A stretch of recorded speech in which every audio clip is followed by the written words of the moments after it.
Ngasi December amadagi hauraga khoi December 18 fauba pangthoknaba khoigi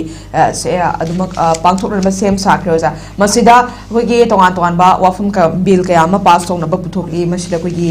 Manipur gi oina Manipur Goods and Services Tax Second Amendment Bill tamadi Central Excise Amendment Bill 2025 masi yawgadori oja adubu trek sida khoigi hairiba parliament ki ningtham mifum masida sitting tara manga tamak khoigi famgadori haibagi ngarang lepkiba warep tuda khoigi opposition party gi maiki digi yaningdaba phungdok poina khoigi mai hauna sawbaga loinana tongan ton ba kaya ma wari kaya ma khana kya batare masigi khoigi wafam kaya ma pukhana ba khanariba sitting sida tara manga khak leigani habisida mamangda pangthokiba tha chahi kharagi mamangda pangthokiba parliament ki ningtham mifom sidagi handak pangthokadoribasina khwaidagi habidi sitting se supnagi tara manga khatang leiba khoigi parliament session oigadori masina yamna tena pangthokpoi bana masida khanagadaba amadi neinagadaba kaya ma putokadaba bill kya masi khitang wat kani habigi matangda khoi sauraga opposition party gi maikai digi yaningdaba phungdok paitairoja soim tagza Manipur gi oina bill pass obada ani shumuk yawgadori dubu parliament ki mifom sida tasengnamakki phamgadoriba sitting sit tara manghaktang leibusida khoigi khananingba kaya amani adubu khanaba phangnaroidra haibusini tasengnamakki lepkiba warepti adumak phamlagani oja adubu soim tagza lakcharpa matamda yaningdaba tongan ba kaya ama uli aduga pamdaba thodok thoktanabasu khoi puna hodaminasi aina appeal torkibusu laikhrabani oja soim tagza kamai thabi Manipur danatana India gi lairiba state 29 plus union territory sinkwa yam khraba chaw khraba leba mani India se mising ju yam ba state amamam gi wafam amamam khana bada bo 30 days law dagadi yaroi doi ba wafam ni ado sitting tra wa khak der ga loisalani haibasi yam laibak thibani yam ten ba kogi parliament gi mifam ma ningtham mifam su odori ada masih am nuaite ada phajana khanaraga isu Manipur gi tonganba Manipur gi thoiba complexion lotion bagi agenda amta masih bawa parliament pukhala khana ba leitri adu madu kari tawjige hai bagi mayam gi opinion lawdana madu da debate tawbagi am takai phadab lei du masih baw tawde ada Manipur Goods and Services Tax Bill 2025 puthokani hai bagi matang ge da kai thamjaning bam lei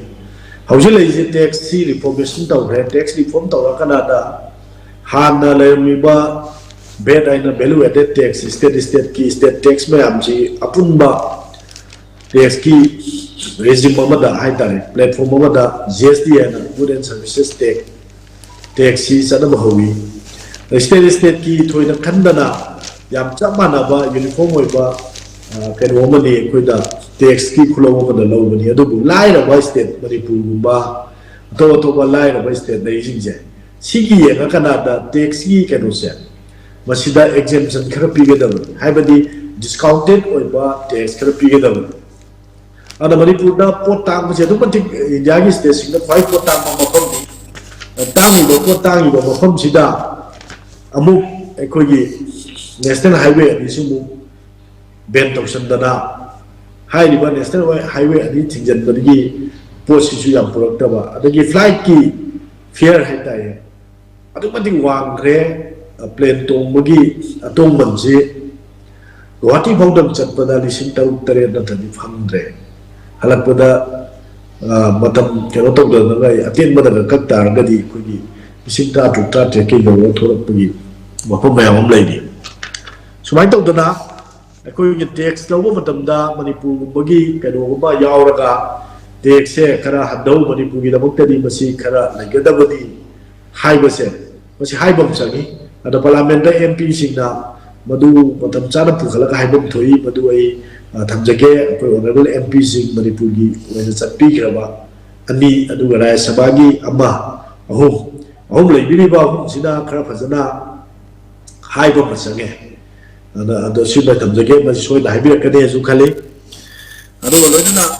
ai gi lairiba Manipur gi lairiba situation ba yam je loisan na bagi Manipur gi agenda ma book toba gi village ki keroda list hapak tragasu